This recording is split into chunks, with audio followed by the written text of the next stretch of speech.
हाय दोस्तों, कैसे हैं आप। हम उम्मीद करते हैं कि आप अच्छे होंगे। आपकी तैयारी बहुत ही अच्छी चल रही होगी। दोस्तों आज फिर हाजिर एक नई क्लास के साथ, और आज की क्लास में हम बात करने वाले हैं नवोदय प्रवेश परीक्षा 2025 में जो 18 जनवरी को पेपर होने वाला है।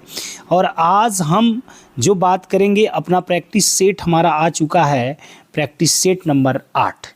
इतना बेहतरीन प्रैक्टिस सेट आज का होने वाला है। आज का प्रैक्टिस सेट आपका जो 18 जनवरी को पेपर होने वाला है दोस्तों, उस पेपर के लिए बहुत ही ज़बरदस्त होगा। आप पूरा सलूशन देखिएगा पेपर के साथ, और आप यकीन मानिए अगर आपने ये कर लिया तो हम आपको यकीन दिलाते हैं कि आप 18 जनवरी के पेपर में बहुत ही अच्छा कर पाएंगे, एक बेहतरीन स्कोर करेंगे, जिससे आपका नवोदय में एडमिशन श्योर हो जाएगा दोस्तों। तो इसलिए पूरी वीडियो देखिएगा।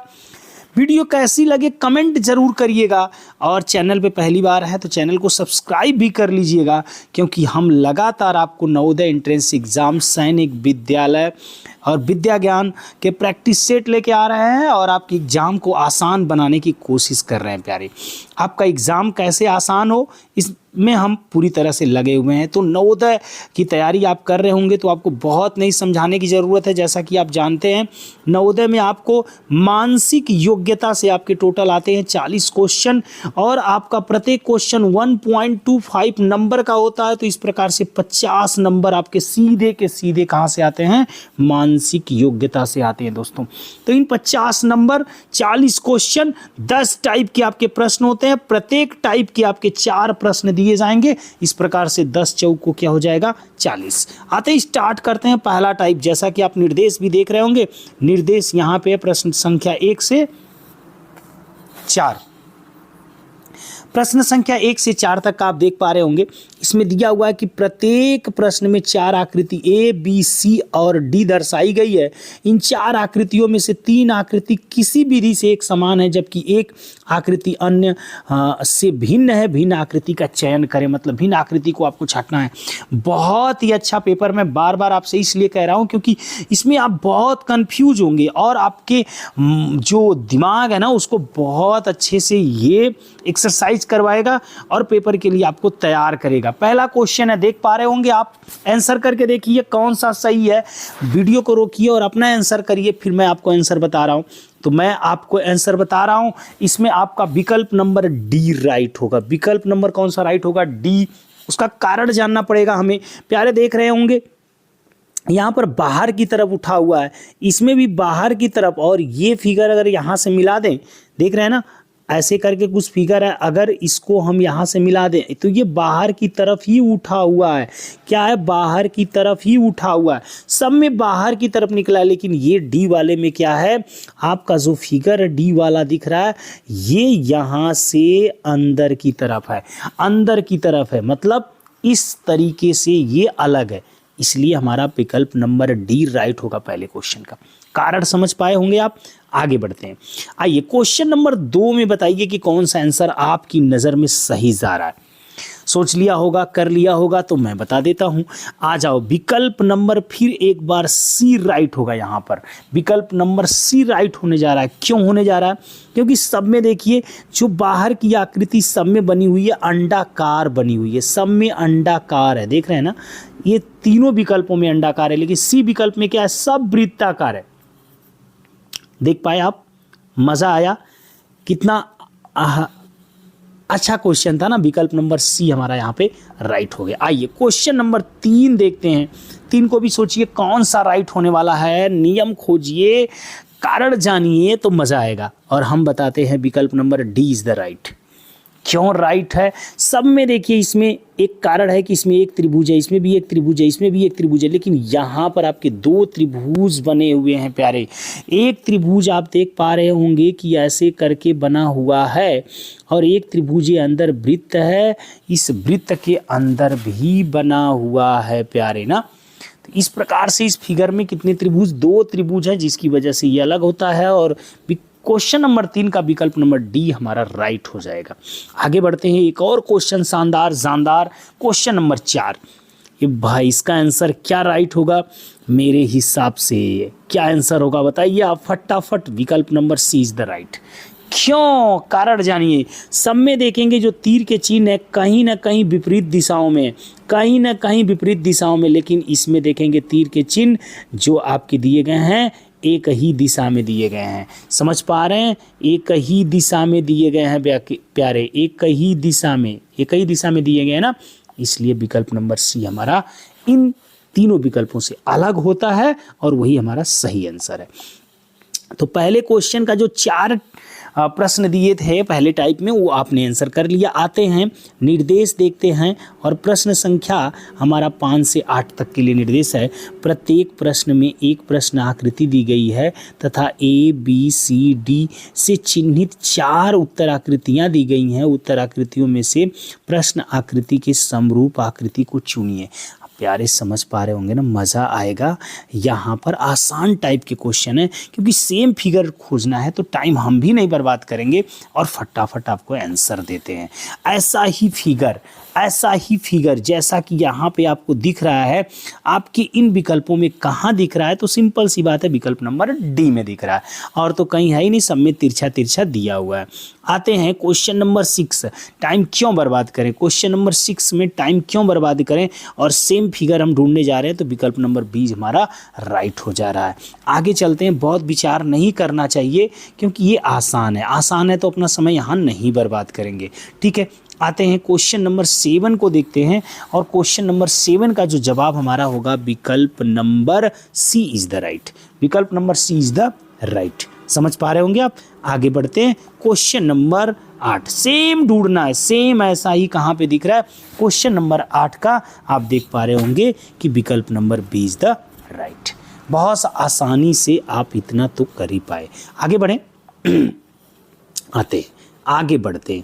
आगे बढ़ते हैं निर्देश देखते हैं। यहाँ प्रश्न संख्या 9 से 12 तक का है कि प्रत्येक प्रश्न में एक प्रश्न आकृति दी गई है जिसका एक भाग लुप्त दर्शाया गया है। प्रत्येक प्रश्न की उत्तर आकृति ABCD पर गौर करें तथा उस उत्तर आकृति का पता लगाएं जिसको बिना दिशा परिवर्तन के प्रश्न आकृति का पैटर्न पूरा करने के लिए आकृति के लुप्त भाग में बैठाया जा सके। चलिए आते हैं, मतलब ये अधूरी आकृति है, इसको पूरा करना है विकल्प में से कोई बैठा करके। आइए मज़ेदार क्वेश्चन को मज़ेदार तरीके से लगाते हैं ना।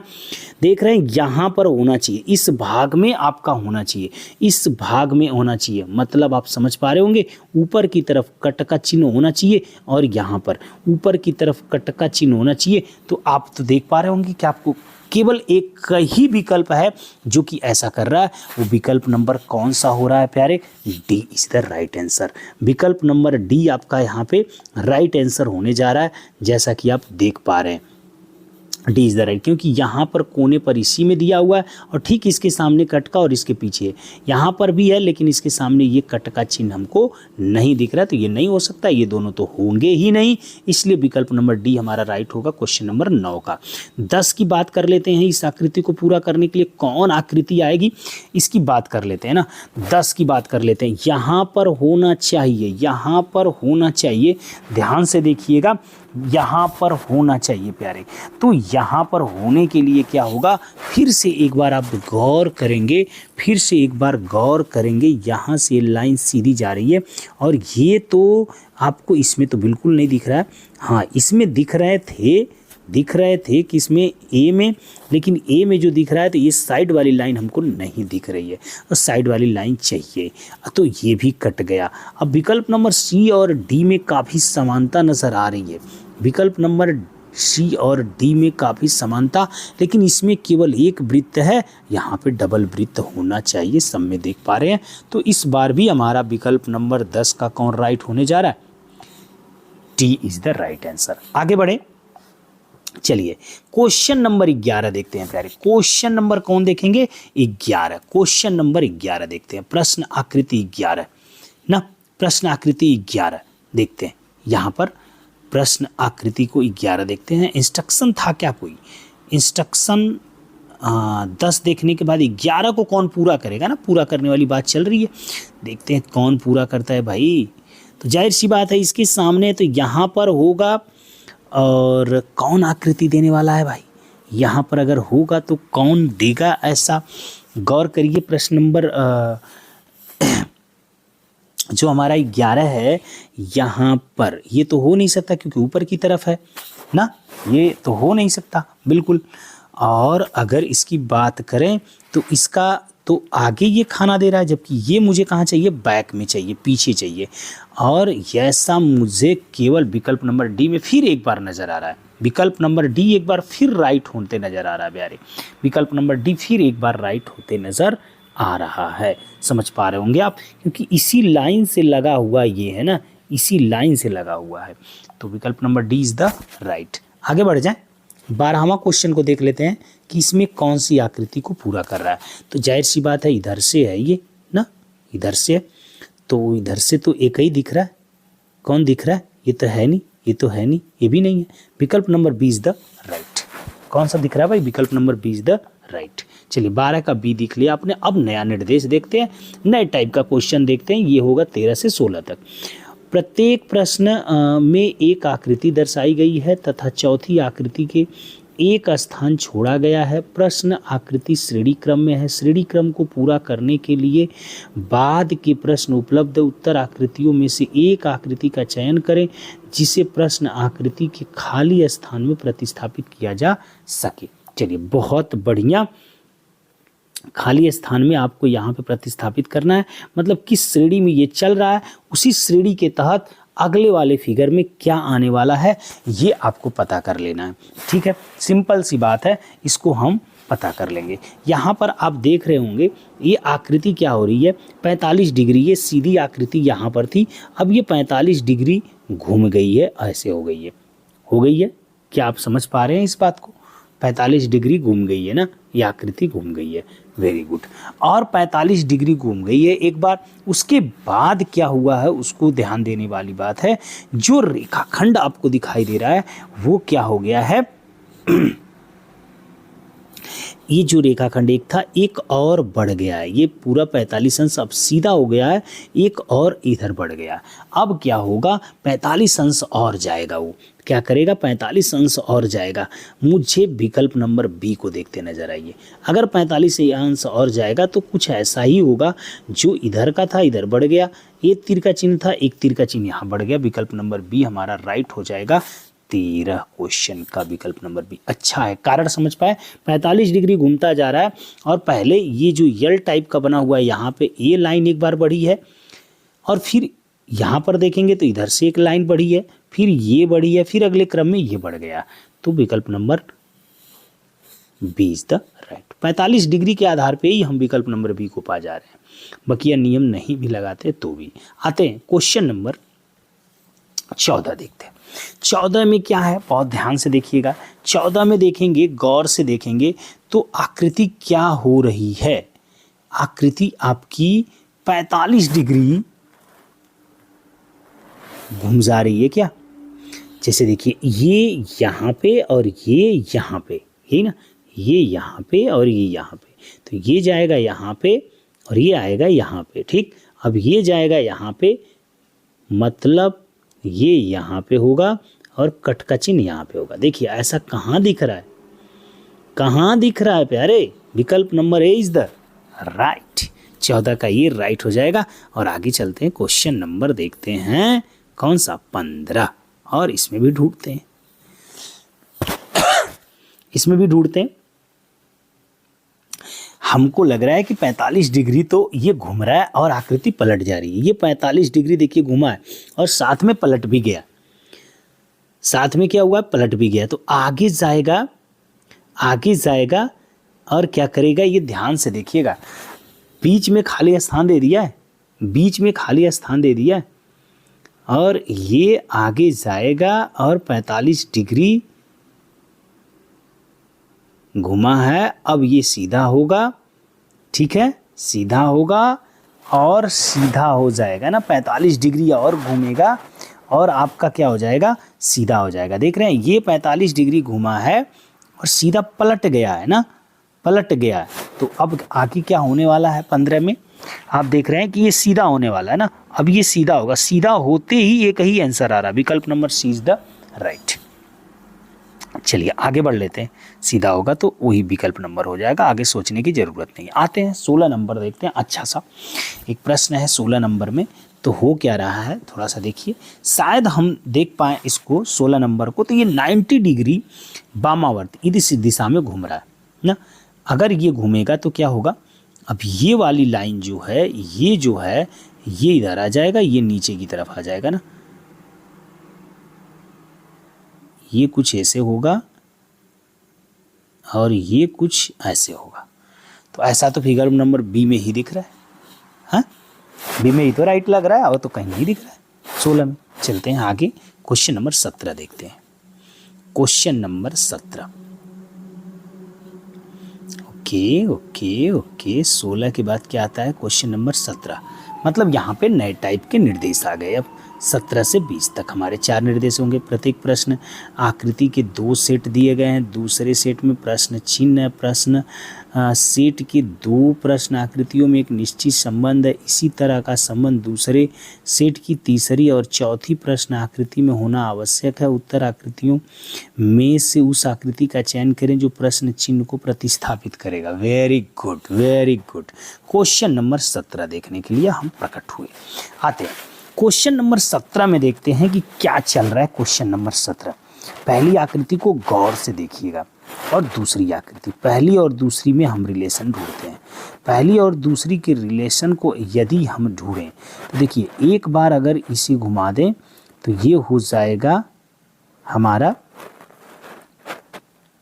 इधर के साइड में घुमाइए आप ना, इधर के साइड में यदि आप घुमाते हैं तो आप देख पा रहे होंगे यहाँ पे 90 डिग्री घुमा, फिर एक बार और घूम गया, मतलब 135 डिग्री घुमा है ये।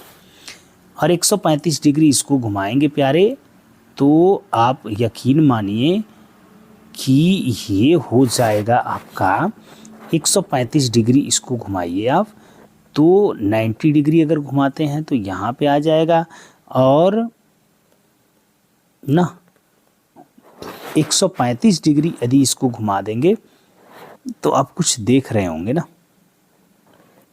क्या देख रहे हैं, थोड़ा गौर करिएगा।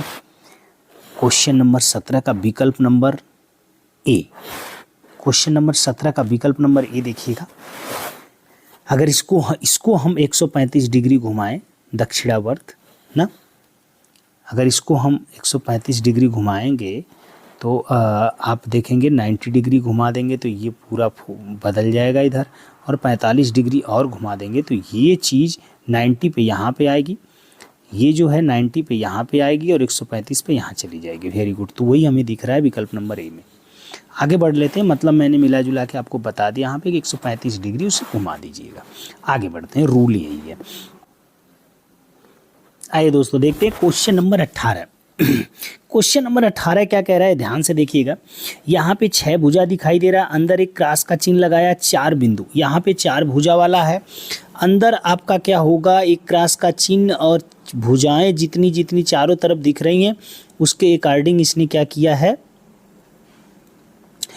बिंदु बना दिया। मतलब 1 भुजा 2 भुजा 3 4 बिंदु। विकल्प number B is the right. मेरे हिसाब से विकल्प नंबर बी यहाँ पे राइट हो रहा है। आते हैं क्वेश्चन नंबर 19 देखते हैं। क्वेश्चन नंबर 19 की बात करेंगे तो क्वेश्चन नंबर 19 में एक त्रिभुज आपको दिख रहा होगा कि पहली जो आकृति है यहाँ पर देखेंगे और दूसरी आकृति में एक नई आकृति यहाँ पे आ गई है। देखिए त्रिभुज है, इसके ऊपर से क्या आ गया, एक चतुर्भुज आकृति आ गई है। तो यहाँ पे पंचभुज है तो इसके ऊपर से क्या आएगा, एक खष्टभुज आएगा, जो कि मुझे कहाँ दिख रहा है, विकल्प नंबर सी में दिख रहा होगा ना। विकल्प number C is the right answer. आगे बढ़ते हैं और क्वेश्चन नंबर देखते हैं प्यारे यहाँ पे 20। क्वेश्चन नंबर देखेंगे 20। आइए क्वेश्चन नंबर 20 देखते हैं। इस टाइप का अंतिम क्वेश्चन है।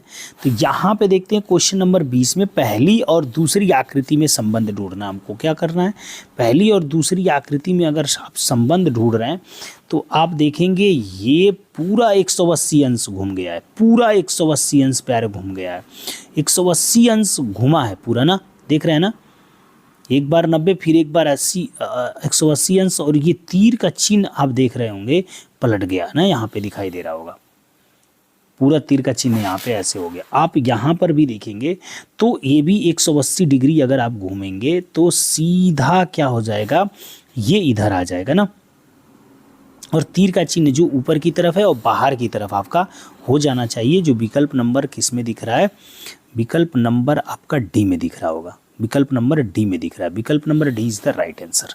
बाहर की तरफ हो जाएगा ना, अंदर की तरफ था ये, बाहर की तरफ हो जाएगा, विकल्प नंबर डी राइट हो जाएगा।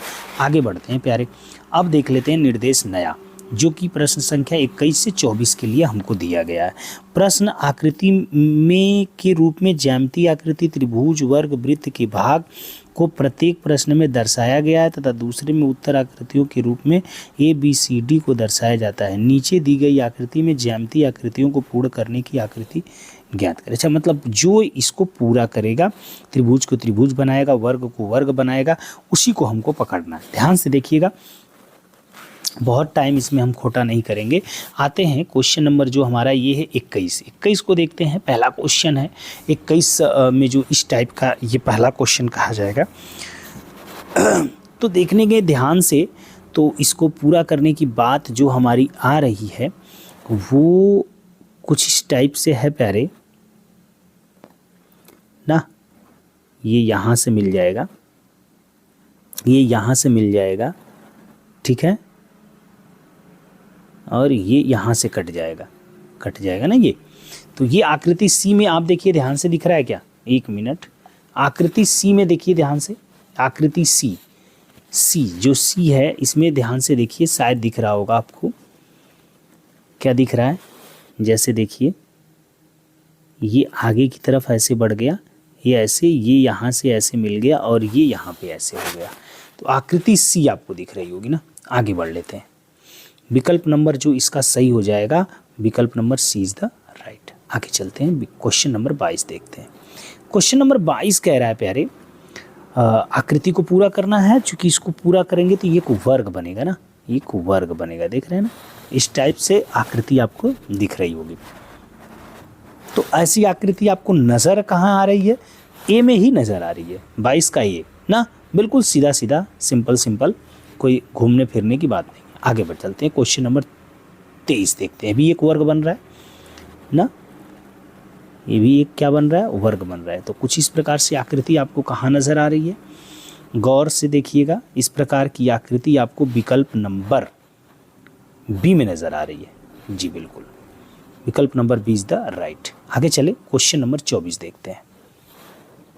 क्वेश्चन नंबर 24, अगर क्वेश्चन नंबर 24 को देखने की कोशिश करें तो बंधु क्वेश्चन नंबर 24 हमारा क्या हो जाएगा, आते हैं ध्यान से देखते हैं। क्वेश्चन नंबर 24, इसको ऐसे अगर मिला लूँ मैं, ध्यान से देखिएगा तो कुछ तिरछा सा आएगा। विकल्प नंबर थोड़ा सा ध्यान दीजिएगा, बी को, ये तिरछा वाला पार्ट तो यहाँ पर भी दिख रहा है, बी में दिख रहा है, सब में है, इसको छोड़ करके तिरछा पार्ट सब में है, लेकिन यहाँ पे जो पार्ट है ये नहीं मिल रहा है। ये वाला थोड़ा सा अंदर सीधा बना दिया, लेकिन ये विकल्प नंबर बी हमारा बिल्कुल सही दिख रहा है।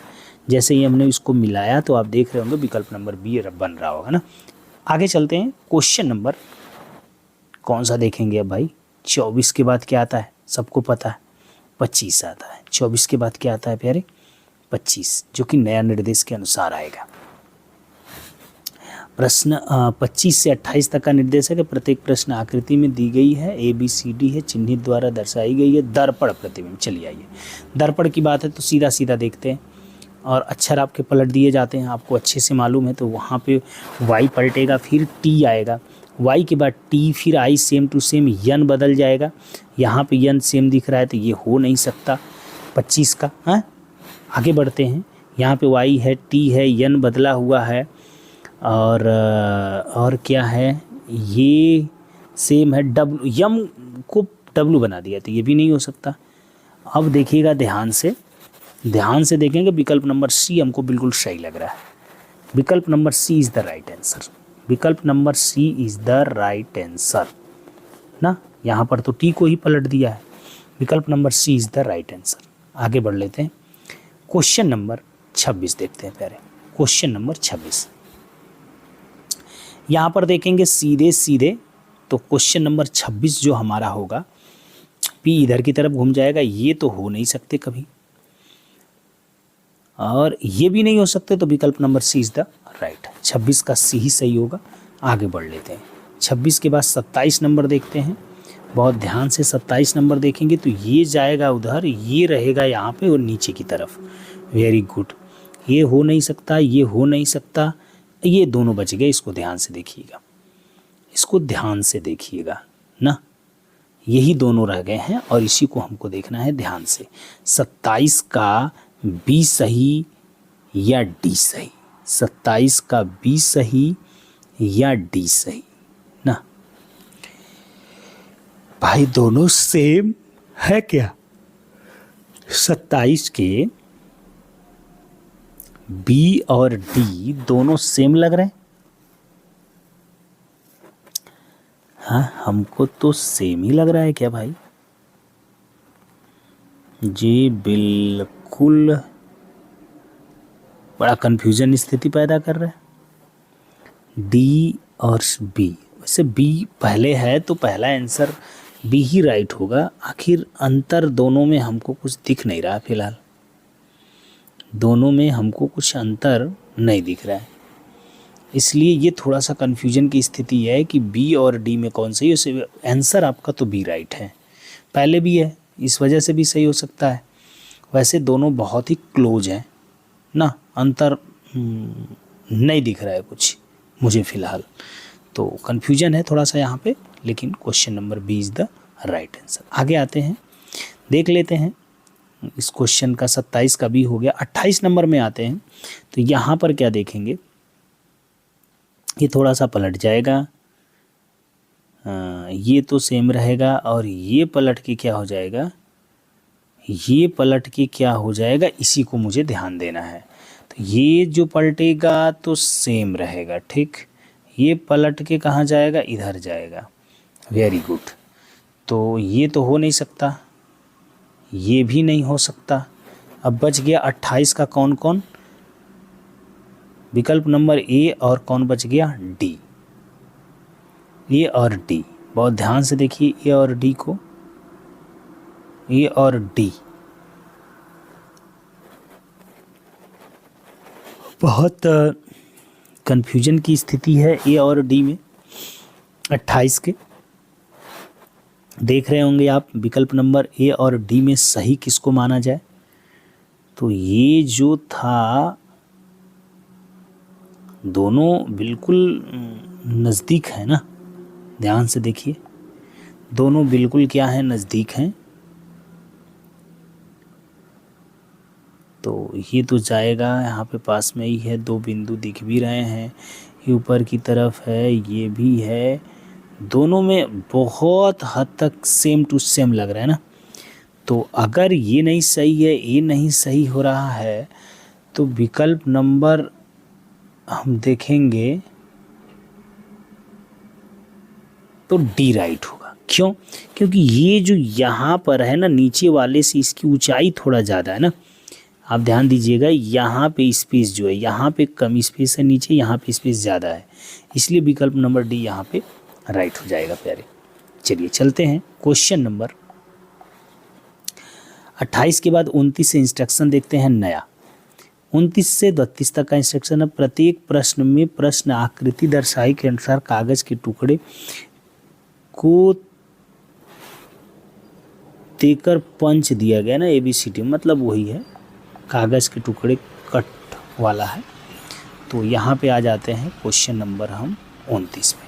देखिए यहाँ पे काटा गया है और इनको खोला गया है, 2 और 2 यहीं पे हो जाएंगे ना, ध्यान दीजिएगा, 2 यहाँ पे तो 2 यहीं पे हो जाएंगे 4, और फिर ये खुलेंगे 4 तो सीधे हो जाएंगे 8, जो विकल्प number D is the right. 29 का क्या सही लग रहा है, डी सही लग रहा है। आगे बढ़ लेते हैं।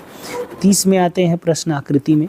यहाँ पर देखेंगे एक आकृति है, इसे खोलेंगे तो यहाँ पर भी आएगा, जब इसको ओपन करेंगे तो ये उधर भी जाएगा और बीच में ये गोला बन रहा है। इस टाइप का फिगर नहीं बन सकता, ये गोला बन रहा है, तो विकल्प number B is the right. 30 का कौन सा सही हो जाएगा, बी विकल्प। आगे बढ़ें, 31 देखते हैं। 31 को ध्यान से देखिएगा, यहाँ पर कुछ कटा हुआ है और इसको कह रहा है कि आप इधर की तरफ ओपन करिए, और जब इधर की तरफ ओपन करेंगे तो 31 जो है क्या बनेगा, ये लाइन थोड़ी सी लंबी और होगी, मतलब ये लाइन आपको यहाँ पर दिख रही है और कहीं नहीं है। तीनों गलत है, विकल्प number B is the right. चलिए आगे बढ़ गए, समझ गए होंगे आप। 32 प्रश्न आकृति को ध्यान से देखिएगा। यहाँ पे जो आकृति बनाया हुआ है 32 का, उसे बहुत ध्यान से देखिएगा कि 32 में जो आकृति बनाया है, जो कट पीस किया हुआ है, इससे यहाँ पे इसको ओपन की तरफ खोलेगा तो ये मिल जाएंगे ना, जो ऐसे है ये ऐसे बनेगा, और इधर की तरफ भी है जो ऐसे बनेगा। ठीक, वेरी गुड, वेरी गुड, शाबाश, ये यहाँ पे बन गया। थोड़ा सा आप गौर करें, इसको खोलेगा, ये सामने की तरफ आएगा, एक आकृति यहाँ, एक आकृति यहाँ, बीच में जो तीर का चिन्ह लगाया हुआ है यहाँ पे देख रहे हैं, इसको इधर की तरफ खोलने के लिए कह रहे हैं। ये इधर खोलेगा तो यहाँ पे, ठीक, तो यहाँ पे एक आकृति बनेगी। ये तो संभव नहीं है, और ये इसलिए नहीं कि इसमें कम दिख रहा है, विकल्प नंबर बी ही राइट हो सकता है, और कोई ऑप्शन नहीं। आते हैं 33 इंस्ट्रक्शन के साथ। यहाँ पे है, प्रत्येक प्रश्न में आकृति दी गई है तथा ए बी सी डी से चिन्हित 4 उत्तर आकृतियाँ दी गई हैं। उत्तर आकृतियों से उस आकृति का चयन कीजिए जिसे प्रश्न आकृति में उपलब्ध कट आउट बनाया जा सकता है। चलिए ठीक है, मतलब इन आकृतियों का प्रयोग करके प्रश्न आकृति बनाई गई होगी, इसी पे हमको विचार करना है। तो देख लेते हैं 33 को गौर से देखिएगा। ऐसी आकृति आपको कहाँ नजर आ रही है, ऐसी आकृति क्या ये नजर आ रही है, ध्यान दीजिएगा।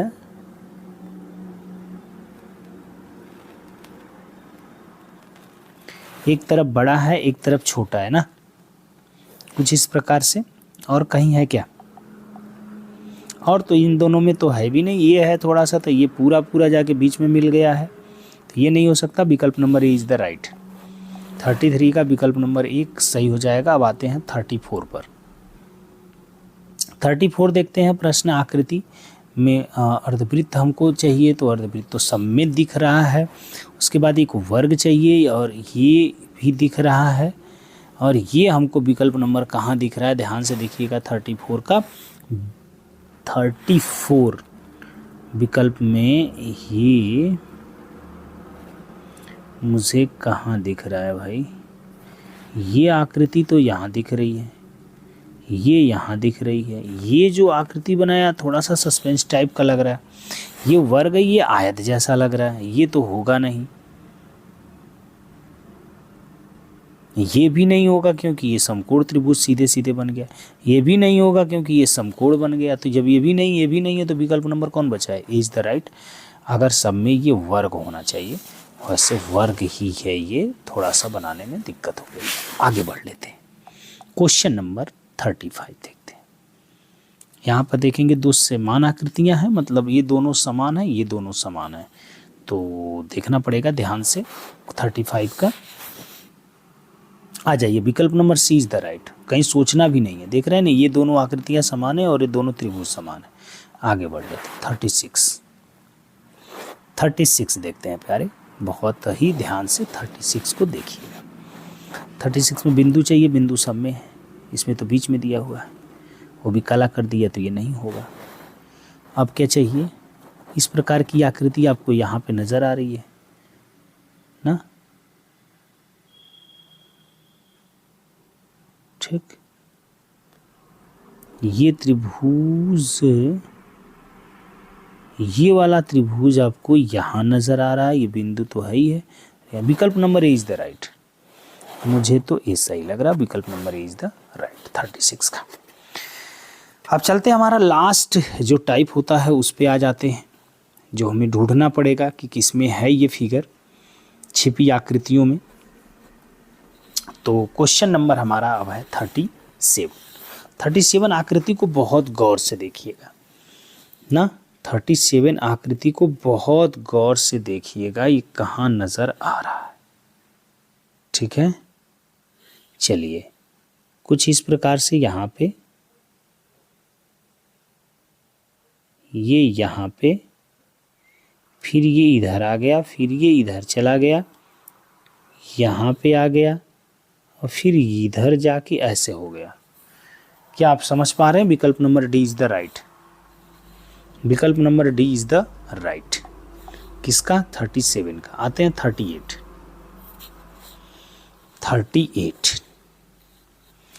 38 आकृति को गौर से देखिएगा।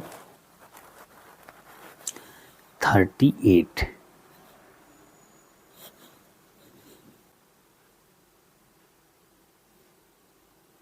ये सी आकृति में देखिए जरा, ऐसे एक लाइन है और ये ऐसे है, ये यहाँ पे है, ये इधर है।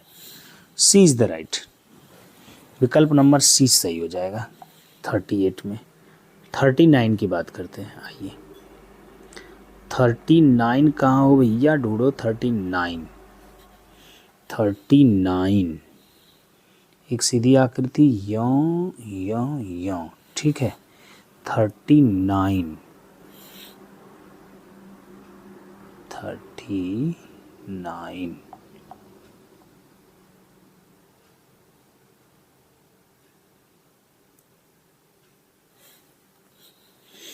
39 को अगर हम ध्यान से देखें तो ये यहाँ पे, ये यहाँ पे ऐसे ऐसे ऐसे दिख रहा है क्या? D is the right.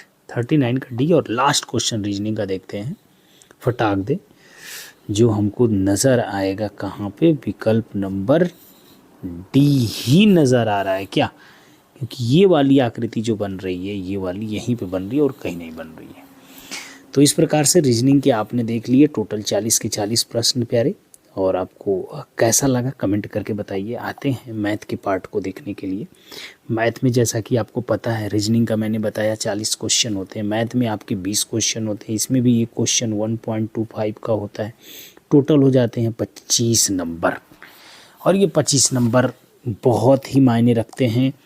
और आप यकीन मानिए, इस प्रैक्टिस सेट में जो आपके 20 क्वेश्चन दिए गए हैं, आपको आपके 18 जनवरी के पेपर में 25 नंबर लाने में बहुत ही मददगार साबित होंगे।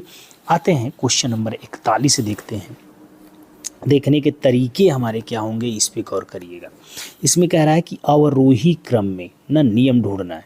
ध्यान दीजिएगा, क्या एक तरीका हो सकता है? एक तरीका इसको लगाने का ये हो सकता है कि सब में देखिए अंश और हर में 5-5 का अंतर है ना। 5-5 का अंतर नहीं है भाई, यहाँ पे तो 3 का ही अंतर है। यहाँ पर तो 5 का है, यहाँ पर तो 5 का है, लेकिन बीच में एक जगह 3 का ही अंतर दिया हुआ है। तो कोई बात नहीं, 3 का अंतर दिया हुआ है, हम उसको समझ लेंगे। अब अवरोही में लिखना है तो जो अंतर 3-3 का दिया गया है, जैसे 44/49 को पकड़िए, 33/38 पकड़िए और 24/29 पकड़िए। तो इसमें सबसे बड़ा हमको है, तो जाहिर सी बात है अगर अंतर समान होता है तो जो बड़ा होता है अंश वो बड़ा, तो ये सबसे बड़ा है, फिर ये है, फिर ये। तो बिल्कुल क्रम सही दिया गया है इनमें। लेकिन एक आ गया 22/25। अगर 22/25 छोटा होगा तो सबसे बाद में, तो हम पहले देखें ये तीनों क्रम में कहाँ मुझे दिख रहे हैं। तो इसमें तो है नहीं, उल्टा है, क्योंकि मुझे अवरोही में बड़ा वाला ही पहले चाहिए, तो बड़ा वाला यही होगा इन तीनों में। तो यहाँ पर तो ऐसे छट गया। यहाँ पर देखेंगे तो ये इसके बाद इसको रख रहा है, फिर ये जो हैं बाद में आ रहे हैं। तो अब 22/25 क्या 44/49 से बड़ा है? ये हमें सोचना पड़ेगा। अगर इससे बड़ा होगा तब तो भाई ठीक है। ये तीनों एक जगह हमको कहाँ पर मिल रहे हैं, पहले ये ढूंढ रहे हैं हम। अगर तीनों 44, 33, 22/29, 22 ये तो सवाल ही गलत दे दिया ना। इसमें कहाँ 22/29 लिखा हुआ है भाई, कहीं 24/29 है। ये तो गलत ही लिख दिया ना, ये तो सही हो नहीं सकता। आगे आते हैं, 24 दिया हुआ है, ये दिया हुआ है, तो ये भी नहीं सही होगा। मतलब विकल्प नंबर बी हमारा बच गया। अगर हम कुछ ना करते हैं तो भी ध्यान से देखिएगा, ये तो ऐसे छट गया, ये भी ऐसे छट गया, अभी क्लियर छट गया। विकल्प नंबर बी हमारा राइट होगा। बट हमें एक चीज़ पता करनी होगी कि क्या इसमें 44/49 को तो बड़ा बोला है, तो इससे छोटा है 22/25 और इन दोनों से बड़ा है, ये पता करना होगा। तो ये कैसे पता होता है, तिर्यक गुणा से पता कर लेते हैं। तो 25 चौक को 100, यहाँ पे तिर्यक गुणा कर लें।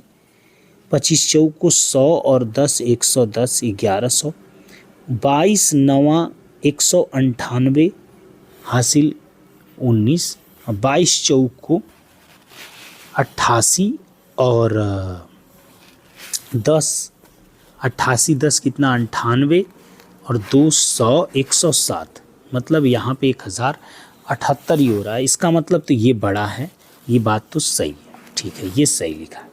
इन दोनों में भी अब गुणा कर लेंगे तो पता चल जाएगा। इससे तो ये बड़ा हो गया, तो इन दोनों में पता कर ले। तो अगर 22/25 जो है 44/49 से छोटा है, लेकिन क्या ये 33/38 से बड़ा है? अगर 33/38 से बड़ा है तो 24/29 से भी बड़ा होगा। बस एक से पता कर लें हम कि बड़ा है कि नहीं बड़ा है, ठीक है। तो आइए गुणा कर लेते हैं। 22 का 38 में कर लेते हैं, तो 38 का गुणा 22 में कर लेंगे तिर्यक गुणा से। 2 अट्ठे 16, 2 तिहाई 6, 2 अट्ठे 16, 16 4 20, 2 22, 1 23 और 2 तिहाई 6, 2 8, 836 ना, 836 हमारा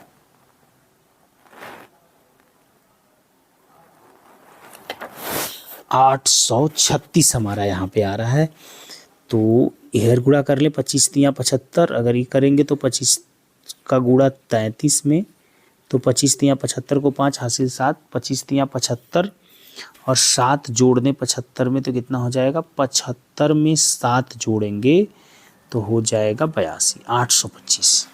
तो 836 तो बड़ा ही हो गया, इसका मतलब इससे बड़ा है तो इससे तो ऑटोमेटिक बड़ा होगा। तो विकल्प नंबर बी हमारा यहाँ पे राइट हो रहा है। तिर्यक गुणा करके यहाँ पे आप देख लेंगे तो बिल्कुल वहाँ पे आंसर आ जाएगा। आते हैं क्वेश्चन नंबर 42 देखते हैं, थोड़ा टाइम ज़्यादा लगा दिया हमने ना। आते हैं, इसमें इन दोनों के बीच नहीं है, ध्यान दीजिएगा, ये माइनस में है, ये प्लस में है। तो 6 से भाग अगर 5 में दे लें, 6 से भाग यदि 5 में दें तो क्या हो जाएगा, दशमलव बढ़ाएंगे 0 मिलेगा, 6 अट्ठे 48, 0.8 वो भी माइनस में, -0.8। ध्यान दीजिएगा, यहाँ पे 8 से भाग देंगे 70 में ना, 8 से भाग यदि 70 में देंगे तो 8 वट्ठे क्या होता है, 64 होता है। इसका मतलब ये भी 8 बार जा रहा है, ये भी 8 बार जा रहा है। दशमलव -8 से लेके +0.8 तक की बात हो रही है। चलिए ढूंढते ना, माइनस वाले को देखते हैं क्या वो -8 से, तो ये माइनस में है। 12 से भाग अगर 110 में देंगे, सॉरी 12 से दशमलव बढ़ाएंगे तो होगा ना, 12 अट्ठे 96, 12 9 108 है, तो 9 बार जा रहा है, 0.9 आ रहा है, तो बीच में तो हो ही नहीं सकता, तो ऐसे ही हो गया ना। 42 नंबर तो ऐसे ही बाहर जा रहा, तो विकल्प number A is the right हो जाएगा। यही बाहर जा रहा है ना, ये 0.9 आ रहा है माइनस में, और हमारा मान है 0.8, -0.8 से +0.8 के बीच में, तो पहला ही मिल गया आंसर, आगे ढूंढने की ज़रूरत ही नहीं है। आगे चलते हैं, 43 नंबर देखते हैं, 4 5 6 का लसा देखते हैं, तो ये कितना हो जाएगा, 4 3 12 25 60, विकल्प number D is the right. लसा ओसा तो आपको बहुत आसानी से आते होंगे। कह रहा है इतना में 108 से भाग देने पर प्राप्त शेषफल को इतना में 109 से भाग देने पर प्राप्त शेषफल से भाग दिया जाता है, तो भागफल क्या आएगा। चलिए दोनों का शेषफल निकालते हैं। 108 से भाग देते हैं, 108 से भाग देते हैं 80808 में, इसी में देना है ना भाई, चलो दे लेते हैं। तो यहाँ पे भाग जाएगा कितना बार, 7 बार। कितना बार जा रहा है, 7 बार। 7 बटे 56 को 6 हासिल 5, 7 सुनाई 0 5, 7 1 कम 7, घटा लेंगे, 8 में से 6 गया 2, यहाँ पे 10 में से 5 गया 5, ये तो 0 हो गया, यहाँ पे उतारेंगे 0 और ये चला जाएगा आपका 4 बार। 4 बार जाएगा, 4 बटे 32 हासिल 3, 4 सुनाई 0 3, 4 1 कम 4, यहाँ पे घटाने की कोशिश करेंगे, 10 में से 2 जाता है तो 8 बचता है, और यहाँ पे 11 में से 3 जाता है तो 8 बचता है, और यहाँ पे आ जाएगा 8, और ये भाग चला जाएगा लगभग 8 बार। तो 8/64 को 4 हासिल 6, 8 सुनाई 0 6, 8 1 कम 8। अगर घटा लेंगे तो यहाँ पे बचेगा 4, यहाँ पे बचेगा 2, आएगा कितना 24 शेष। चलिए पहले वाले का 24 शेष आया है, दूसरे वाले का भाग देते हैं। 109 से भाग देते हैं 90909 में, तो ये हो जाएगा कितना 8 बार। तो 8 से भाग दे दिया, 8 9 72 को 2 हासिल 7, यहाँ पे 8 घटा लेंगे, यहाँ पे 7 बच गया, यहाँ पर हो जाएगा 10 में से 7 गया 3, यहाँ पे 0। अब उतारते हैं हम 0। 370 भाग है तो सिंपल सी बात है कि कितना बार चला जाएगा, ये 3 बार तो चला ही जाएगा। 3 9 27, 2 3 1 कम 3 घटा लेंगे, 10 में से 7 गया 3, और यहाँ पे हो जाएगा 6 में से 2 गया 4, ये हो जाएगा। और इसके बाद हमको उतारना है 9, नहीं ये 9 उतार लेंगे तो 493, जिसमें भाग चला जाएगा आपका 4 बार। 4 9 36, 4 सुनाई 0 3, 4 1 कम 4, अगर घटा ले तो यहाँ पे बचेगा 3 शेष। मतलब क्या समझ पाए, इसका जो शेष था 24 और इसका जो शेष था 3, कह रहा है कि भागफल कितना जाएगा, तो 3 से भाग देंगे तो 3/24, जो विकल्प नंबर बी हमारा राइट हो जाएगा। बहुत ही अच्छा क्वेश्चन, बहुत ही ज़बरदस्त क्वेश्चन, बहुत सारे काम आपको करवाया। मतलब इसका इसमें भाग देना था, इसका भाग देना था, तो शेष निकालना था, तो शेष कितना आ गया था आपका 24 आ गया था। इसका इसमें भाग देना था, शेष कितना आ गया 3। अब इससे इसमें भाग देना था 3/24, विकल्प number B is the right. आगे चलते हैं और क्वेश्चन नंबर 45 को देखते हैं। क्वेश्चन नंबर 45 कह रहा है 12 और 16 का न्यूनतम सार्वगुणज, 12 और 16 का न्यूनतम सार्वगुणज और 10 और 15 का न्यूनतम सार्वगुणज का गुणनफल आपको निकालना है। सार्वगुणज का गुणनफल न्यूनतम ना, तो अगर इनका हम निकालेंगे तो कितना आ जाएगा 48 एलसीएम, और 10 और 15 का एलसीएम कितना आएगा 30, और 3/24, 3 चौक को 12, 13 14, यहाँ पे 0, 1440 हमारा विकल्प नंबर इज द राइट। मतलब इसका एलसीएम निकाल करके दोनों का गुणा कर देंगे तो 1440 45 नंबर का जो क्वेश्चन विकल्प नंबर इज द राइट। आगे चले क्वेश्चन नंबर 46 देखते हैं। क्वेश्चन नंबर 46 में कह रहा है प्यारे, दो संख्याओं का महत्तम समापवर्तक 6, लघुत्तम समापवर्तक 1 संख्या इतनी। तो मालूम है आपको सूत्र, पहली संख्या गुणे दूसरी संख्या बराबर क्या होता है, इन दोनों संख्याओं का लस और मस। तो 6 और कितना दिया हुआ है 432 लस दिया है, एक संख्या जो 48 है, तो दूसरी संख्या आपसे पूछ रहा है, बराबर हो जाएगा 6 गुणे 432। आपको बता दूं अगर बीच में बराबर का चिन्ह है, इधर भी चीज़ें गुणे और भाग में और इधर भी चीज़ें गुणे और भाग में हैं, तो बिल्कुल ऊपर से ऊपर कटता है। 6 8 48 8, और 8 से इसको काट दें, 8 5 40, 8 चौक को 32, 54 आंसर आपका आ जाएगा, जो विकल्प नंबर आपका बी इज द राइट। आगे चले प्यारे, क्वेश्चन नंबर 47 को देख लेते हैं। बहुत प्यार से सारे कोष्टक दिए गए हों तो सबसे पहले रेखा कोष्टक को सॉल्व करते हैं। यहाँ पे आ गया 6, अब इसी 6 से 12 में भाग देंगे 2 आ जाएगा।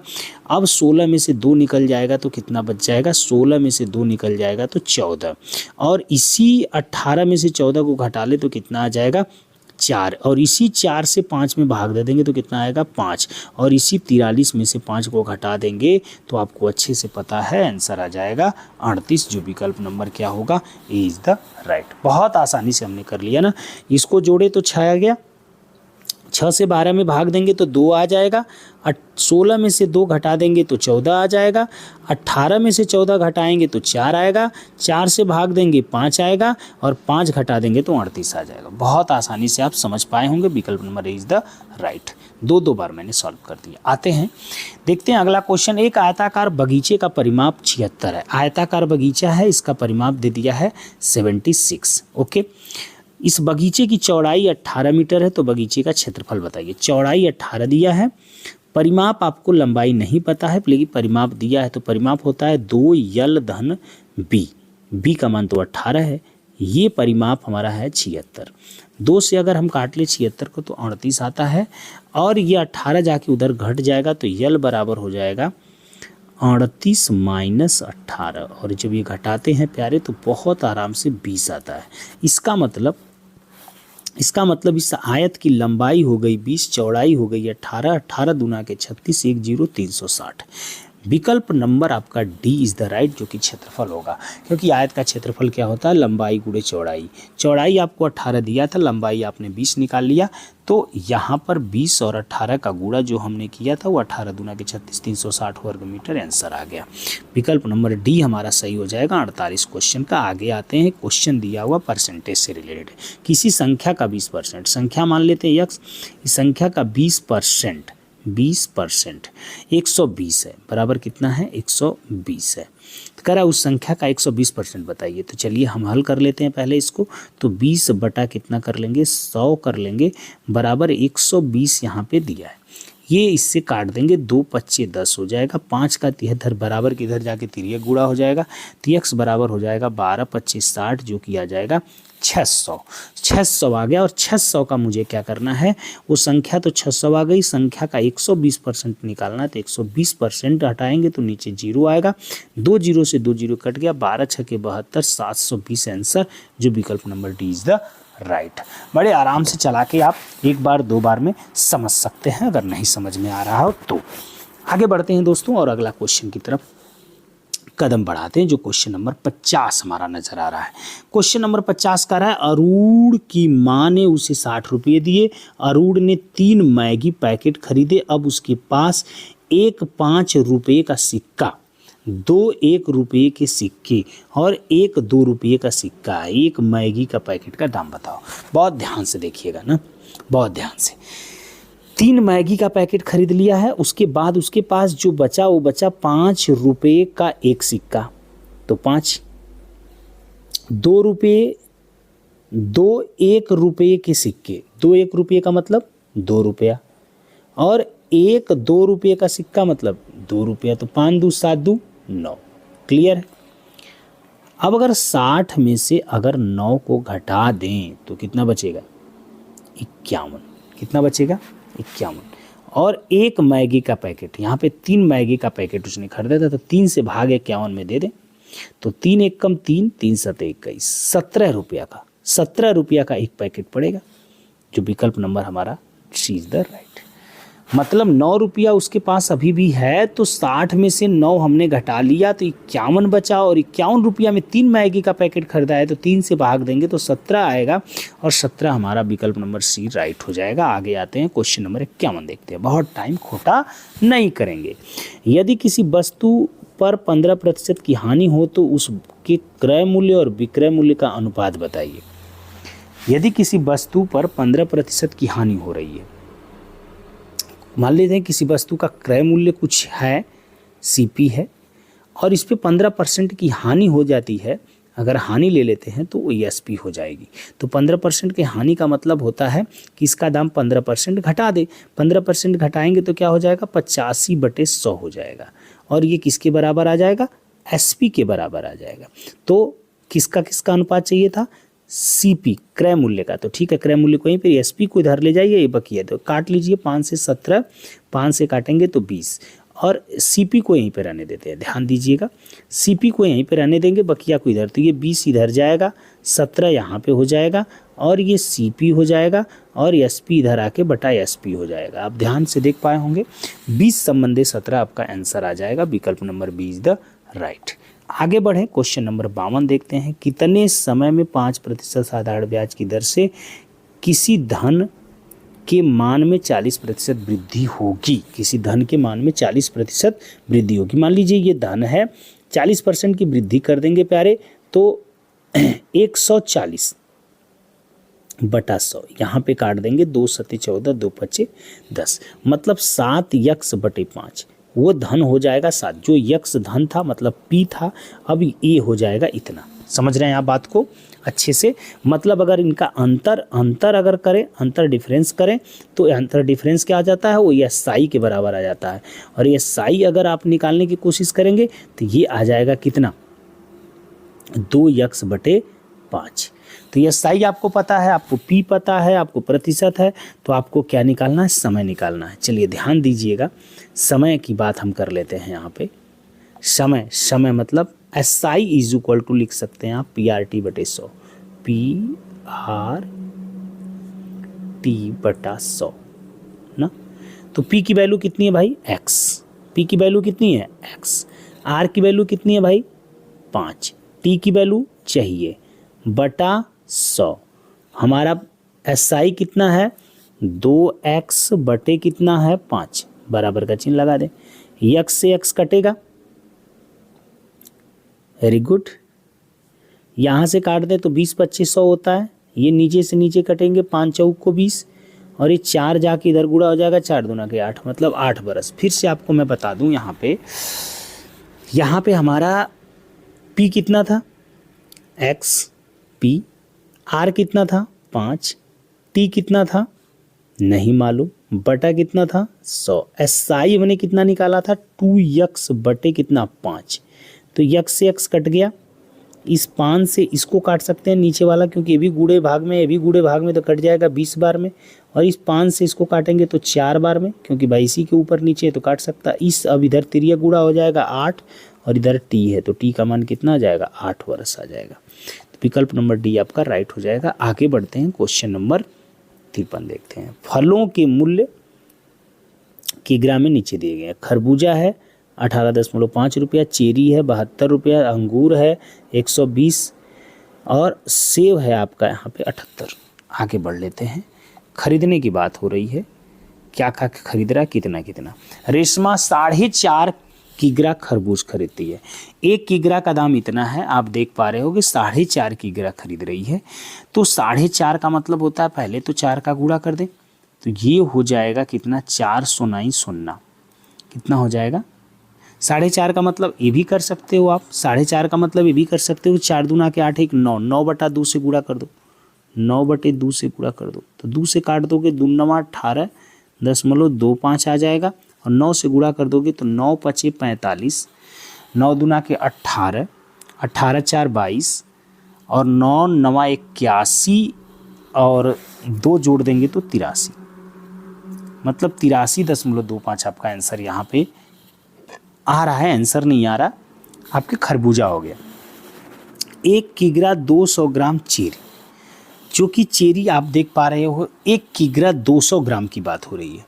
आप चेरी को ध्यान से देखो तो 1 किग्रा का दाम तो 72 हो गया, 1 किग्रा का दाम कितना हो गया 72। अब 200 ग्राम का दाम हमको निकालना है, तो 100 ग्राम का दाम कितना हो जाएगा ये ध्यान दो।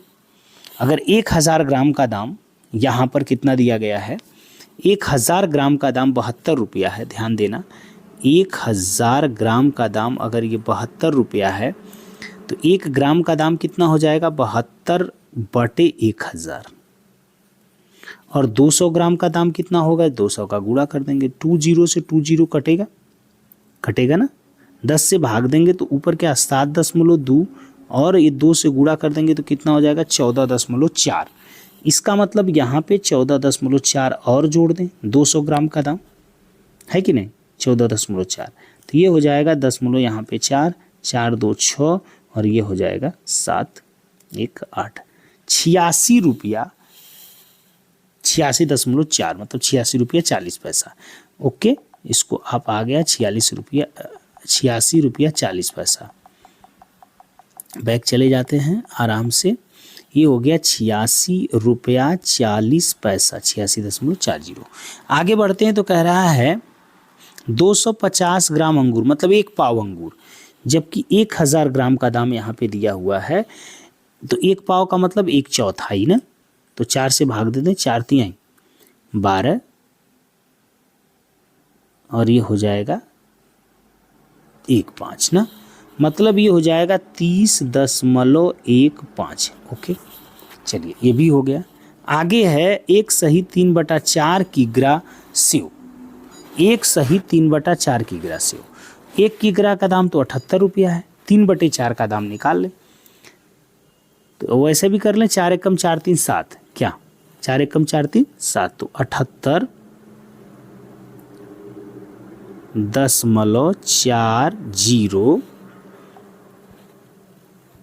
78.40 गुणे कितना से गुणा कर लें भाई, 4 एकम 4 3 7/4 से, तो 4 से काट देंगे तो 4 एकम 4 3 4 9 36 4 छक्के 24 0 और गुणा कितना से ऊपर करना है 7 से। तो यहाँ पे गुणा कर लेंगे 709 0 7 छक्के 42 को 2 हासिल 4 7 9 63 4 67 यहाँ पे दशमलव है 7 1 कम 7 6 13 यहाँ पे हो जाएगा 137.20। इनको जोड़ लेते हैं तो 5 5 10 को 0 4 2 6 1 7 2 9 1 10 7 3 10 6 16 1 17 8 8 16 16 3 19 19 3 22 22 1 23 और 1 और 2 3 यहाँ पे हो जाएगा कितना 337। 2 अंक पे दशमलव लगा दे 337। 500 रुपया का नोट वो देता है। 337 रुपया की बात हो गई। आगे चलते हैं। 337 रुपया की बात हो गई। अब ये कह रहा है कि 337 रुपया तो खर्च हुआ हमारा भाई। कह रहा है 500 की नोट देता है उसे कितने रुपये वापस करेगा। तो 500 रुपया में से 337 घटा दें। यहाँ पे कितना बच जाएगा भाई 3 9 में से 3 गया 6 4 में से 3 गया 1 163 रुपया आपका होगा। विकल्प number A is the right. अच्छा क्वेश्चन था, ढेर सारी चीज़ें इसमें थी, एक साथ कैलकुलेटिंग आपको करवाया, कोई दिक्कत नहीं है, हम आराम से इसको कर लिए। आते बढ़ते हैं और आगे के क्वेश्चन में देखते हैं। क्वेश्चन नंबर हमारा होगा कौन सा, आइए देख लेते हैं। Question number 54। क्वेश्चन नंबर 54 स्थानीय मान से रिलेटेड है। करा इसमें 5 का स्थानीय मान तो कितना हो जाएगा 500। 5 का स्थानीय मान 500 हो जाएगा दोस्तों। हाँ 5 का स्थानीय मान 500। यहाँ पे कह रहा है 7 का स्थानीय मान 70। फिर कह रहा है अंतर 70 घटा दो यहाँ पे तो 400 कितना आ जाएगा 30। हमारा आंसर विकल्प number B is the right. आगे बढ़ लें। यहाँ पे कह रहा है 55 नंबर का क्वेश्चन। एक वर्ग का परिमाप 44 वर्ग है, 44 का है, परिमाप 44 है तो 4 गुणे भुजा होता है हमारा, और 4 गुणे भुजा बराबर 44 अगर लिख दें तो भुजा का मान आ जाएगा 11। मतलब ये वर्ग की भुजा हो जाएगी 11 सेंटीमीटर। ठीक, चलिए ये वर्ग की भुजा हो गई 11 सेंटीमीटर। कह रहा है इस वर्ग का परिमाप, एक आयत इस वर्ग के परिमाप के बराबर है। आयत की लंबाई वर्ग की भुजा से 5 सेंटीमीटर अधिक है। तो चलिए यहाँ पे आयत पे चलते हैं। आयत की लंबाई 11 से 5 सेंटीमीटर अधिक मतलब 16 हो जाएगी। तो वर्ग और आयत के क्षेत्रफल का योग बताना है। ठीक है, कह रहा है अब बताइए ये 16 हो गया और चौड़ाई हमको पता नहीं, लेकिन इसका परिमाप, जो इन दोनों का परिमाप है ये आपस में क्या है बराबर है। तो आइए थोड़ा सा बात कर लेते हैं ना। परिमाप अगर बराबर है तो ये हो जाएगा, ये बी है ध्यान दीजिएगा, और ये 16 है। आयत का परिमाप क्या होता है 2 लंबाई धन चौड़ाई, और ये कितना के बराबर होगा 44 के। तो 2 लंबाई की वैल्यू आप 16 जान गए, चौड़ाई आपको नहीं पता तो बी लिख लिया, बराबर यहाँ पे 44 हो गए। ध्यान देना 2 से 44 को काटेंगे 22, और ये 16 जाके अगर 22 में से घट गया तो b बराबर क्या पा जा रहे हो आप 22 में से 16 जाएगा। ध्यान से देखना भाई, 22 में से 16 जाएगा तो क्या बचेगा, यही हमको ध्यान देना है ना। 22 यहाँ पे है और ये 16 जाके इधर से माइनस हो जाएगा तो हो जाएगा 6, b बराबर 6। मतलब चौड़ाई उसकी कितनी आ गई 6। अब ध्यान देना, आयत है, आयत की लंबाई आपकी कितनी आ गई 16, 5 सेंटीमीटर ज़्यादा था, और वर्ग है, वर्ग की प्रत्येक भुजा 11 आ गई, इसकी चौड़ाई कितनी आ गई 6 आ गई। तो 16 छक्का 96 होता है, और ये हो जाएगा 121। कितना 121 जोड़ देंगे तो ये हो जाएगा 6 1 7 6 1 7 9 2 11 और 1 2 217। विकल्प number A is the right. दोनों का क्षेत्रफलों का योग करना है 217। आगे आते हैं क्वेश्चन नंबर 56 को देखते हैं, ज़्यादा टाइम नहीं बर्बाद करेंगे। एक डिजिटल घड़ी 1818 का अर्थ है।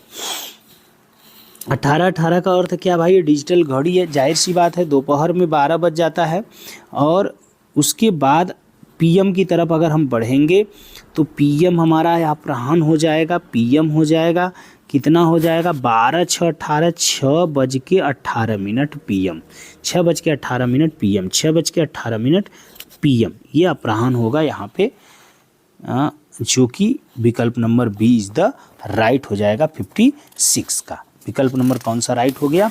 B is the right. आगे चले आगे चलते हैं, 57 देखते हैं। 57 देखते हैं, निम्नलिखित में से कौन सा सही नहीं है? 3 घंटे 14 मिनट 194 मिनट। 3 घंटा का मतलब होता है 60 का में 3 का गुणा कर दे, 3 छक्का 18 180, 14 जोड़ देंगे 194, ये तो सही है। 2 किग्रा 30, तो 2 किग्रा का मतलब 2000 ग्राम और उसमें क्या करेंगे 30 जोड़ देंगे 2030, ये भी सही है। आगे चलते हैं, 3 लीटर 80, 3 लीटर का मतलब होता है 3000 मिलीलीटर और 80 जोड़ देंगे 3080, यही वाला नहीं सही है, 380 दिया है। अगला वाला देख लेते हैं, 10 सेंटीमीटर भुजा वाले वर्ग का क्षेत्रफल 100 सेंटीमीटर लंबाई तथा 0.1 मीटर चौड़ाई वाले आयत के क्षेत्रफल के बराबर होगा। 10 सेंटीमीटर भुजा वाले वर्ग का क्षेत्रफल क्या हो जाएगा भाई? 10 सेंटीमीटर है तो इसका क्षेत्रफल हो जाएगा 10 का स्क्वायर 100। यहाँ पे 100 सेंटीमीटर क्षेत्रफल, 100 सेंटीमीटर लंबाई, चलिए 100 सेंटीमीटर लंबाई और 0.1 मीटर चौड़ाई, तो मीटर चौड़ाई तो इसमें 100 का गुणा करके इसको भी सेंटीमीटर बदल दो तो 1 सेंटीमीटर हो जाएगा। 100 का गुणा करेंगे तो एक सेंटीमीटर आएगा कि नहीं आएगा? तो 1 सेंटीमीटर 100 में 1 का गुणा करेंगे तो 100 ही होगा। मतलब इस आयत का भी क्षेत्रफल 100 ही है, इस वर्ग का क्षेत्रफल भी 100 ही है, तो इसका मतलब ये भी सही करा विकल्प नंबर डी। तो कौन गलत है इसमें? हमारा विकल्प नंबर ए, और हमारा आंसर भी वही सही होगा क्योंकि ये बोला है कि इसमें जो गलत है वो आपका आंसर है, तो विकल्प number C is the right. विकल्प नंबर सी सही हो जाएगा। आगे आते हैं, क्वेश्चन नंबर 58 देखते हैं। निम्नलिखित वृत्त क्षेत्र में निम्नलिखित मदों पर व्यय अवरोही क्रम में है। व्यय अवरोही क्रम में है, यहाँ पे मतलब अवरोही का मतलब सबसे ज़्यादा किस पे खर्च होगा, सबसे कम किस पे खर्च होगा। तो आप देख पाएंगे सबसे ज़्यादा खाना पे खर्च होगा। देख रहे जिसका कोण सबसे ज़्यादा उस पे सबसे ज़्यादा खर्च खाना, तो ये तो कट गया, ये भी कट गया, बच गया विकल्प नंबर बी। और खाना के बाद मकान किराया जी, दोनों में अभी तक सही चल रहा है। अब कपड़े और शिक्षा पे जो बता देगा ज़्यादा होगा वही वाला विकल्प सही हो जाएगा। तो कपड़े पे 70 है, शिक्षा पे 30 है, इसका मतलब कपड़े वाला विकल्प number B is the right. यहाँ पर आपका क्वेश्चन नंबर जो था ये क्वेश्चन नंबर 58 का विकल्प नंबर बी आपका क्या हो जा रहा है? सही हो जा रहा है, और वही क्रम में ये सजा के रखा हुआ। 58 के बाद 59 पे आते हैं। 58 के बाद किस पे आ जाते हैं प्यारे? 59 पे आ जाते हैं। 59 पे अगर हम पहुँचते हैं तो कह रहा है कि एक स्थान यक्स जेड के बीच की दूरी 432, मतलब यक्स से जेड के बीच की दूरी 432 किलोमीटर है। एक रेलगाड़ी 6 AM क्रमशः एक्स से स्थान से जेड के लिए छूटती है। रेलगाड़ी की गति 72 किलोमीटर प्रति घंटा है। ट्रेन रास्ते में 45 मिनट के लिए रुकती है। ट्रेन जेड तक कितने बजे पहुंचेगी? तो कोई बात नहीं, 72 उसकी चाल दी गई है और दूरी है, तो समय पहले हम निकाल देते हैं। समय बराबर हमारा होगा दूरी बटे चाल। दूरी 432 और चाल उसकी है 72। देखिए 4 से दोनों कटेंगे, 4 एकम 4, 4 बटे 32, 4 से काटेंगे 18 चौक 18 छक्का 108, मतलब टोटल लगते हैं 6 घंटे। इसमें वो 45 मिनट रुका है। 6 घंटे में से अगर 45 मिनट घटाएंगे तो सिंपल सी बात है कि 1 घंटा तो पूरा घटा नहीं, 15 मिनट और घटता तो 1 घंटा घट जाता, तो 5 घंटा 15 मिनट। 5 घंटा 15 मिनट जो हमारा विकल्प होगा वो सही होगा। लेकिन यहाँ पे समय बताना, 6 बजे गाड़ी चली थी तो 6 5 11 बज जाएगा। 6 5 कितना बज जाएगा? 11 नहीं 45 मिनट तो रुकती है ना, 45 मिनट रुकती तो 45 मिनट तो और समय लेगी ना। 6 घंटा तो उसे लग रहा है प्लस 45 मिनट और लग जाएगा, तो 6 घंटा 45 मिनट लग गया। और वो 6 बजे चली थी तो 12:45 पर पहुँचेगी। 12:45 पे PM, 12:45 पे PM पहुँचेगी, जो विकल्प number C is the right हो जाएगा। तो विकल्प नंबर सी यहाँ पे 59 का सही हो रहा है, जो हमारा लास्ट सेकंड सवाल है मैथ का। आते हैं लास्ट क्वेश्चन देखते हैं मैथ का।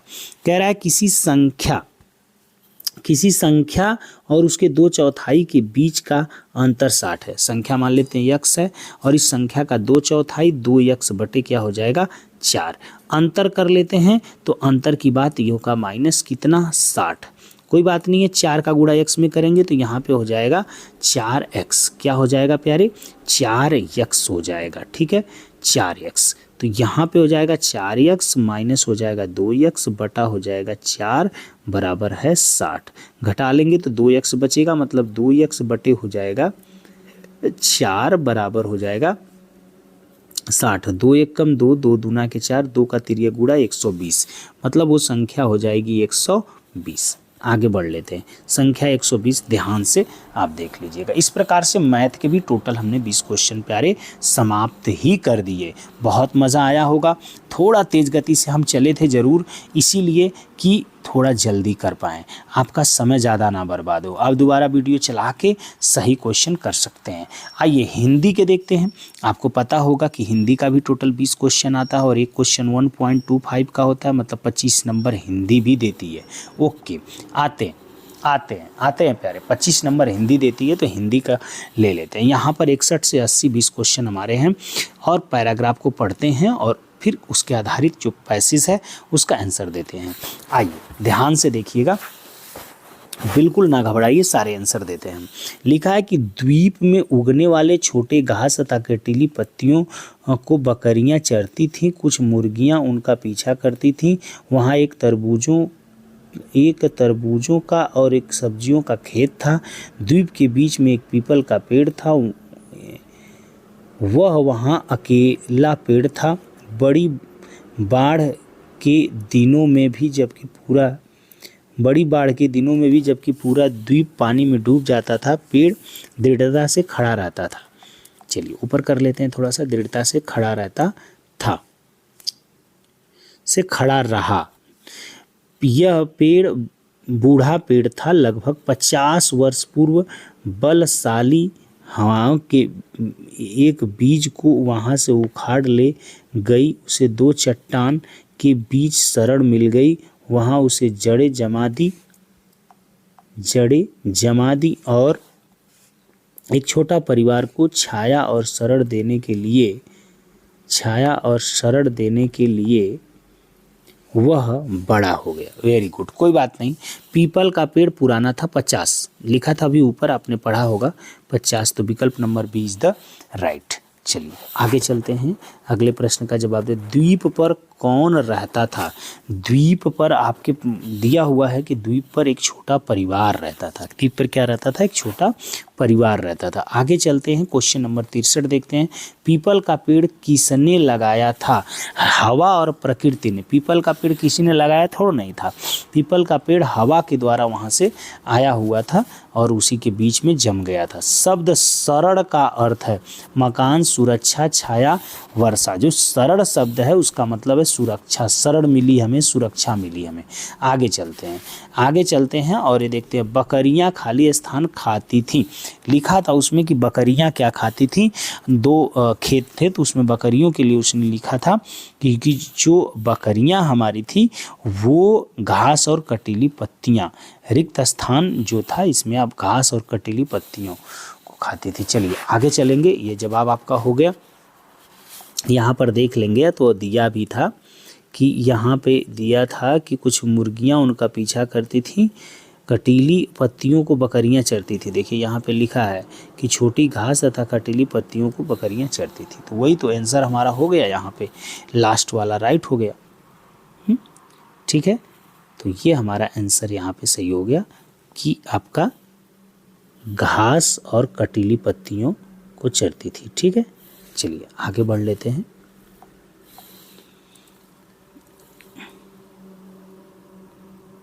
और यहाँ पे आते हैं, हम अपना देखते हैं अगला पैसेज नंबर 2।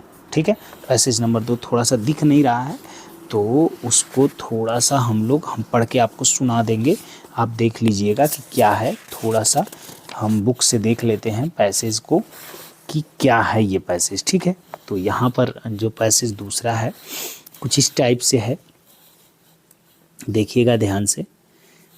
कुछ इस टाइप से है पैसेज दूसरा। लिखा है कुछ लेखक कहते हैं यहाँ पे है कुछ लेखक।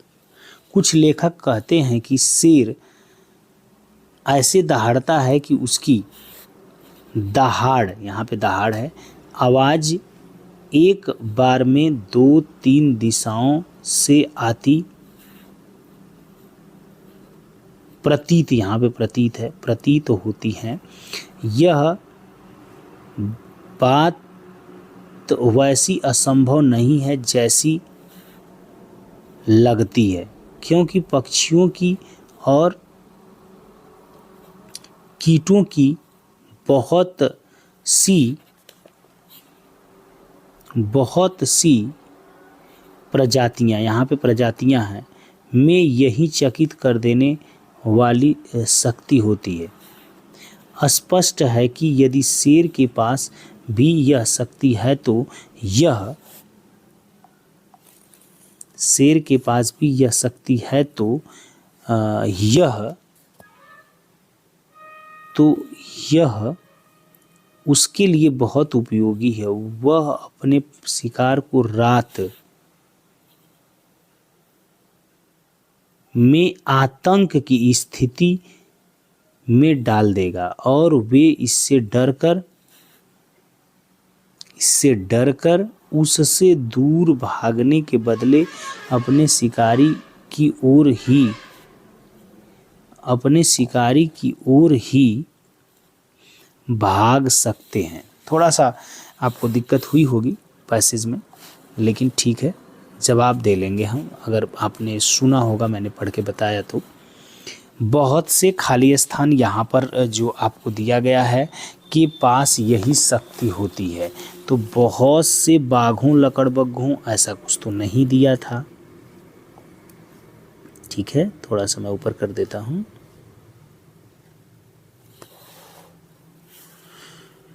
पक्षियों और कीटों ये दिया हुआ था ना, विकल्प नंबर डी हमारा कौन सा हो जाएगा, राइट हो जाएगा प्यारे। आगे चलें, अगला देखते हैं पैसेज। प्रश्न क्या कह रहा है, अगला प्रश्न कह रहा है, यह अद्भुत शक्ति शेर के लिए इस रूप में उपयोगी हो सकती है कि उसका शिकार उससे दूर भाग जाएगा, कई फीट उसकी ओर भागा आ सकता है। यही तो था, विकल्प number C is the right. विकल्प number C is the right. आगे चलेंगे। शब्द बहुत का विलोमार्थी शब्द है। शब्द बहुत मतलब अधिक होता है, इसका विलोमार्थी शब्द हो जाएगा अल्प। अल्प मतलब कम होता है। विकल्प नंबर इज द राइट।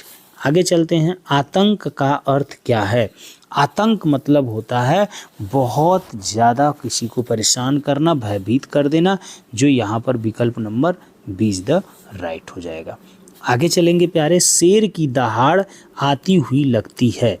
शेर की दहाड़ यदि उसके पास हो एक ही दिशा से, 2 या 3 दिशाओं से, केवल जंगली जानवरों को 2 या 3 दिशाओं से लगता है ना शेर की दहाड़ आ रही है, ऐसा पैसेज में दिया हुआ है। आगे चलते हैं और देखते हैं कि क्वेश्चन नंबर अगले के जवाब क्या होंगे। ठीक है, पैसेज नंबर हम अगला देखते हैं, जो कि हमारा हो जाएगा क्या, तीसरा पैसेज। क्या पैसेज है, थोड़ा गौर करिएगा। पैसेज क्या है, इसको ध्यान दीजिएगा। एक समय एक तोता था जो अन्य बहुत से तोतों के साथ एक अंजीर के पेड़ पर रहता था। वे सब पके फलों को खाने का आनंद उठाते थे और पेड़ पर खुशी से रहते थे। कुछ साल में अंजीर का पेड़ बूढ़ा हो गया और उसने फल देना बंद कर दिया। केवल एक को छोड़कर अधिकांश तोते उड़कर भाग गए। उसने कहीं भी जाने से इनकार कर दिया। देवताओं के राजा सक्का ने तय किया कि तोते की परीक्षा लेगा। वह हंस का भेष बदलकर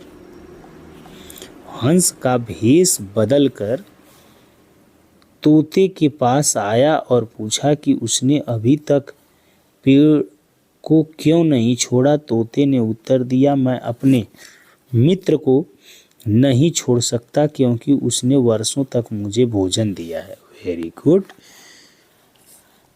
यह सुनकर सक्का प्रसन्न हो गया। वह तुरंत अपने पुराने रूप में आ गया और बोला, पेड़ के प्रति तुम्हारी भावनाओं से मैं प्रभावित हुआ। उसके बाद उसने तोते से कहा कि तुम क्या चाहते हो, मुझसे मांगो। तोते ने सम्मान में अपना सिर झुका और कहा, महाराज, मेरे मित्र ने अनेक वर्षों तक मुझे शरण दी है, उसे शक्ति दीजिए कि उसमें साल भर फल लगे जैसे पहले लगते थे। वाह, क्या बात है। ऐसा ही हो, सक्का ने कहा। वह अंजीर का वृक्ष जीवित हो गया और फलों से लद गया। वेरी गुड, फलों से लद गया। तोते ने वहीं रहने का निर्णय किया क्योंकि वह उड़ने में बहुत आलस्य था। नहीं, ये तो बिल्कुल गलत है भाई। उसे अंजीर के फल, ये भी गलत है।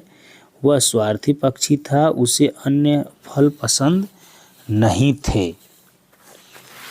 उसे अन्य फल पसंद नहीं थे, तो गजब है। उसने उड़ने का आलस्य करता था। तोते ने वहीं रहने का निर्णय क्यों लिया? अच्छा, वह स्वार्थी पक्षी नहीं था। विकल्प number C is the right. हमने ध्यान नहीं दिया, हमें लगा स्वार्थी पक्षी है, था स्वार्थी पक्षी नहीं था। यही सही होगा, विकल्प नंबर सी, क्योंकि वो अपने उसे मित्र समझता था। केवल स्वार्थ बस नहीं कि हमारा काम अब नहीं फल मिल रहा है तो हम यहाँ से चले जाएं, ऐसी उसकी सोच नहीं थी। गद्यांश में भेष बदलकर का आशय है अपना रूप रंग बदलना, सूरत बिगाड़ देना, मेकअप करना, कोई वर्दी पहनना। तो यहाँ पर यही अपना रूप रंग बदलना, विकल्प नंबर इज द राइट। आगे चले, क्वेश्चन नंबर 73 देखते हैं। तोतों ने सक्का से क्या मांगा? अन्य तोतों को वापस बुला, पेड़ सदा जीवित रहे, पेड़ पर फिर से शरण लगे, पेड़ में साल भर फल लगे। विकल्प number D is the right. यही मांगा था, विकल्प number D is the right. आगे चलते हैं, 74 नंबर का क्वेश्चन देखते हैं। कहानी हमें क्या बनने की शिक्षा देती है? ईमानदार, सच्चा, कृतज्ञ, ध्यान देने वाला। तो आप ध्यान देंगे कि हमारा जो ये पैसेज है हमें ये सिखाता है कि आप क्या बनिए, बिल्कुल ही ध्यान देने वाले की बात कर रहा है। नहीं, थोड़ा मुझे समझना पड़ेगा। यहाँ पे कह रहा है कहानी हमें क्या शिक्षा देती है ना, कहानी हमें क्या शिक्षा देती है?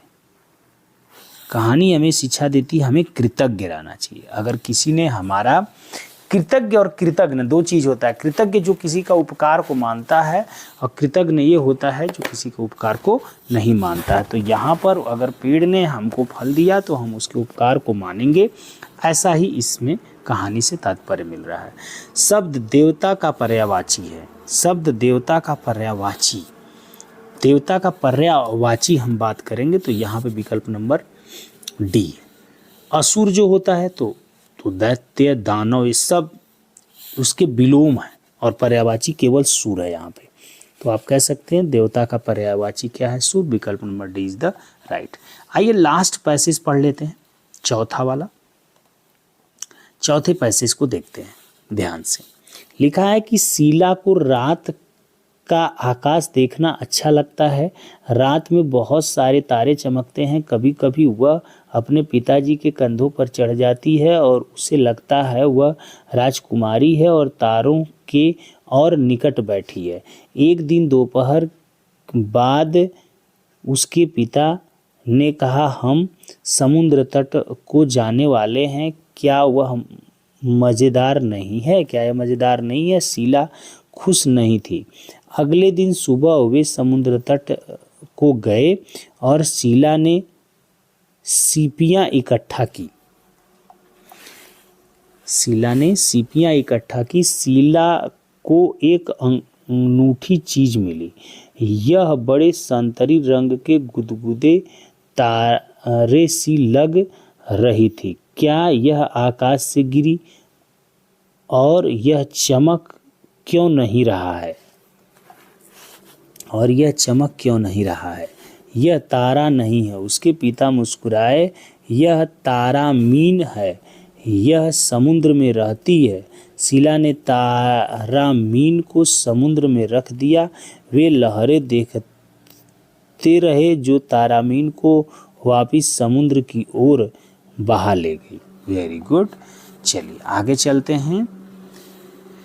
इसके बाद शीला और तारामीनों को ढूंढने लगी। उसे तारे और तारामीन दोनों पसंद हैं। उसने समुद्र तट पर लाने के लिए अपने पिता को धन्यवाद दिया। चलिए देखते हैं शीला ने समुद्र तट पर क्या किया। शीला ने समुद्र तट पर क्या किया ये पूछ रहा है। तो शीला ने समुद्र तट पे क्या की, सीपें इकट्ठा की। ये तो पैसेज में दिया था कि शीला ने समुद्र तट पे जो सीपें थी उनको इकट्ठा किया। एक जगह दिया हुआ था शीला जो थी समुद्र तट पर सीपों को इकट्ठा की। एक काम दिया देखिए, शीला सीपियाँ इकट्ठा की, यही है। तो समुद्र तट पर उसने क्या किया, सीपियों को इकट्ठा की। विकल्प number C is the right. आगे चलते हैं। तारामीन, तारामीन के बारे में कौन सा कथन, आकाश से गिरी थी, चमक रही थी, संतरी रंग की थी, मरी हुई थी। इसके बारे में कौन सा कथन सत्य है तारामीन के बारे में, तो विकल्प नंबर सी है, संतरी रंग की थी, पैसेज में दिया हुआ है। अनूठी का क्या अर्थ है, अनूठी का मतलब होता है अनोखी, है ना। अनूठी का मतलब क्या होता है, अनोखी। विकल्प number A is the right. आगे चलें। आपके विचार से शीला क्या है, आपके विचार से शीला क्या है, सुंदर राजकुमारी, सीपियाँ बेचने वाली लड़की, समुद्र तट पर रहने वाली लड़की, छोटी और प्यारी बच्ची। तो शीला क्या है, छोटी और प्यारी बच्ची है। विकल्प number D is the right. आगे चलते हैं। शब्द आकाश का पर्यायवाची, पर्यायवाची अंबर। आकाश का पर्यायवाची क्या होगा भाई, अंबर। अग्नि तो आग का होता है, धरा धरती सरिता का नदी का हो जाएगा। तो यहाँ पे विकल्प नंबर ए राइट हो जाएगा, आकाश का पर्यायवाची अंबर। इस प्रकार से दोस्तों हमने हिंदी के भी 20 क्वेश्चन देख लिए। तो टोटल हमारा कितना हो गया, 80 क्वेश्चन। और नंबर के लेवल पे बात करें तो 100 नंबर, क्योंकि एक क्वेश्चन क्या होता है 1.25 का होता है। तो मैं उम्मीद करता हूँ यह वीडियो आपको बहुत पसंद आई होगी। बहुत ही आनंद के साथ आपने इस वीडियो को देखा होगा और इस वीडियो के जो प्रश्न आपके दिए गए थे उनको आपने सॉल्व किया होगा और उनको सॉल्व करके आपने क्या किया होगा, अपने एग्ज़ाम में आने वाले प्रश्नों को आसान बनाने के तरीके सीखे होंगे। तो वीडियो कैसी लगी कमेंट करके ज़रूर बताइएगा और वीडियो देखने के लिए आपको बहुत बहुत धन्यवाद। और अपने दोस्तों तक पहुंचाइए, ढेर सारा प्यार दीजिए। नेक्स्ट क्लास में मिलेंगे। अभी के लिए फ़िलहाल इतना ही। जय हिंद दोस्तों।